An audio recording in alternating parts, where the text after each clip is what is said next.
बिस्मिल्लाहिर्रहमानिर्रहीम। अस्सलाम वालेकुम। टुडे न्यूज़ के साथ मैं हूं सना हुसैन। चलते हैं खबरों की जानिब। बलूचिस्तान और केपी में फोर्सेस की कार्रवाइयां, 10 दहशतगर्द हलाक, 12 गिरफ्तार, कैप्टन शहीद। ISPR के मुताबिक हंगू में सिक्योरिटी फोर्सेस ने खुफिया इत्तलात पर ऑपरेशन किया। भारतीय प्रॉक्सी फितनतुल खारिज के 7 दहशतगर्द मारे गए। हंगू में दहशतगर्दों ने फायरिंग के तबादले के दौरान मस्जिद में पनाह ले ली।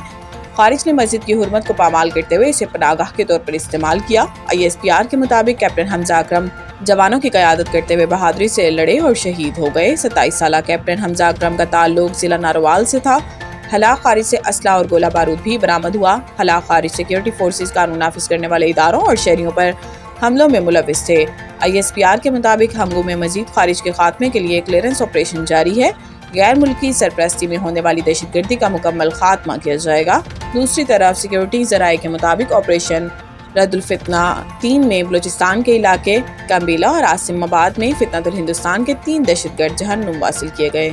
पाकिस्तान, टर्की और सऊदीया का दिफाई मुआहिदा तीनों मुल्कों के मफाद में है। वज़ीर आज़म शहबाज शरीफ ने पाकिस्तान, सऊदी अरब और टर्की के दरमियान मुश्तरका दिफाई मुआहिदे को तीनों मुल्कों के मफाद में करार दे दिया। पाकिस्तान, सऊदी अरब और टर्की के दरमियान दस्तखत के हवाले से अपने बयान में वज़ीर आज़म शहबाज शरीफ ने कहा कि मुआहिदे पर दस्तखत करना मेरे लिए बाइस एहसास है। शहबाज शरीफ ने कहा कि फील्ड मार्शल की वजह से ये मुश्तरका वियन हकीकत के रूप में बदला। वज़ीर आज़म शहबाज शरीफ दुआ गो हैं, मुआहिदे से तीनों ममालिक में खुशहाली बढ़े, तमाम मुस्लिम अक़वाम के लिए खैर नफ़ा है। वज़ीर आज़म का कहना है कि ये मुआहिदा तीनों मुल्कों के मफाद में है और खित्ते की सिक्योरिटी और इस्तेहकाम को बढ़ाता है। याद रहे कि सऊदी अरब, पाकिस्तान और टर्की ने मुश्तरका दिफाई मुआहिदे पर दस्तखत कर दिए, जिसके तहत किसी एक मुल्क पर हमला तीनों ममालिक पर हमला तस्वुर किया जाएगा।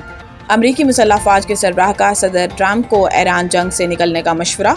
अमरीकी टीवी के मुताबिक जनरल डिनकिन ईरान जंग से निकलने का रास्ता तलाश कर रहे हैं, क्योंकि इनके नज़दीक जंग बढ़ाने के फौजी ऑपरेशन का नतीजा उल्टा निकलने का खदशा है और तन्हा फ़िज़ाई ताकत की बुनियाद पर यह जंग नहीं जीती जा सकती। अमरीकी टीवी के मुताबिक जनरल कैन ने जंग बढ़ाने के खिलाफ CIA के डायरेक्टर जॉन रैडक्लिफ, वज़ीर ख़ारजा मार्को रूबियो और नायब सदर JD वेंस से भी अपनी तशवीश का इजहार किया है और साथ ही जंग ख़त्म करने के इम्कानात ढूंढने का जिक्र कर चुके हैं। रिपोर्ट के मुताबिक सदर ट्रंप ईरान में ज़मीनी फ़ौज नहीं भेजना चाहते। अमरीकी सदर समझते हैं कि फ़िज़ाई हमलों से ईरान को डील पर आमादा किया जा सकता है। ताहम जनरल कैन समेत कई दीगर का ख्याल है कि ऐसा नहीं होगा, बल्कि दीगर ऑप्शंस इख्तियार किए जाने चाहिए।